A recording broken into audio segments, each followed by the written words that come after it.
Governor Gavin Newsom is left outraged as Republican governors send migrants on a one-way ticket out of their states, putting the pressure on sanctuary cities. But one Latina Democrat is calling out her own party over the border. She's joining us now. She's the former California state senator, Gloria Romero. And we also have with us one of our favorite guests, Fox News contributor, Leo Terrell. Welcome, Leo. Welcome, Gloria. So we'll start with you, Gloria, on this topic of the governor sending the migrants, for example, to Martha's Vineyard. And I think what I found interesting about your remarks, especially you as a Democrat, is that your remarks highlight the elitism of it all. Explain. Absolutely. I mean, think about the irony. It's the beginning of Hispanic Heritage Month, and we are a lot more than just a bunch of diverse breakfast tacos, by the way. So here we are facing a border that has not been secured for quite some time. Over 2 million migrants coming through, and it took only 50 brown people showing up in one of the most exclusive Democratic enclaves without leaf blowers and without mops for it to be declared a national emergency and to get the media focused on this. It's absolutely hypocritical. And many Latinos like myself, we consider ourselves Democrats, but we are completely disaffected, disenchanted with how we have been treated and how this issue has not been properly addressed by Democratic Party overall.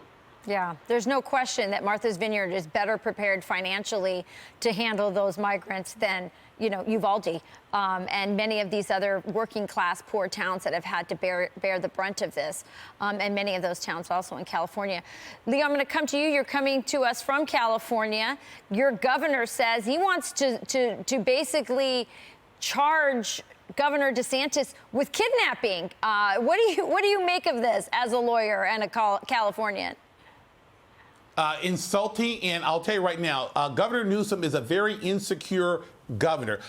Rachel, I live in the state of California, the most incompetent governor in the country. Let me be very clear. He doesn't even know what kidnapping is. The Democrats have been flying migrants all over this country for the last year and a half.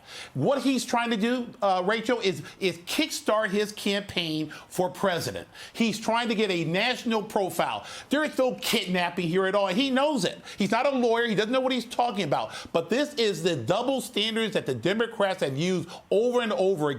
They make the assumption that they care about people that look like myself and Gloria, but they don't. They use us. And this whole argument of kidnapping is nothing more than a political stunt, but to kickstart his campaign for president. And he will never become president of this country.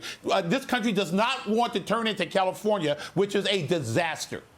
Yeah, I mean, Gloria, obviously, Leo brings up some great points about the governor, but it is so interesting how liberals, wrap all of these policies up in compassion. We've had, 50 migrants being cooked alive in a bus.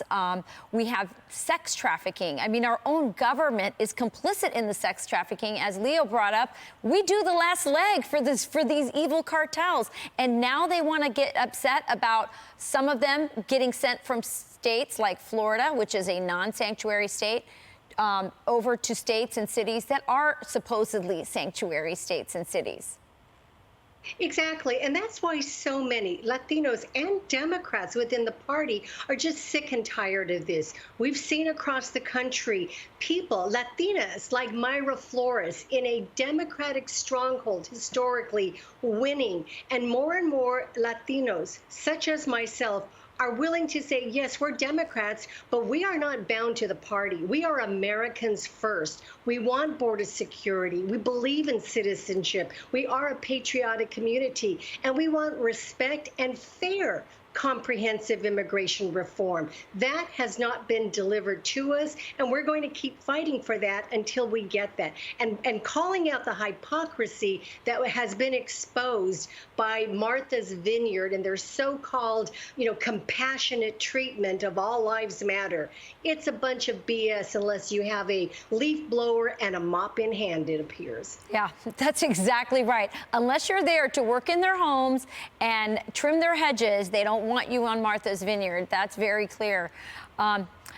Last word to you really quickly, Leo. I want to be very clear. I heard your segment with the Lieutenant Governor of Texas. Declare an invasion. Take this case back up to a Supreme Court that will enforce the law. Because what is happening is there's no solution. I got news for you, Rachel. The Democrats want to keep this illegal alien issue going. They don't want to resolve it. Take this matter up to the Supreme Court for the governor of Texas to declare an invasion and let the Supreme Court decide this case. Revisit the Arizona case right now. We need to do something because the Biden administration is doing absolutely nothing. Well, it looks like the governor in Arizona, or in the midterms, there might be a new governor in Arizona who might be willing to do that very thing. So, Leo, Gloria, so great to have your voices on. Thanks for joining us this morning. I'm Steve Doocy. I'm Brian Kilmeade. And I'm Ainsley Earhart. And click here to subscribe to the Fox News YouTube page to catch our hottest interviews and most compelling analysis.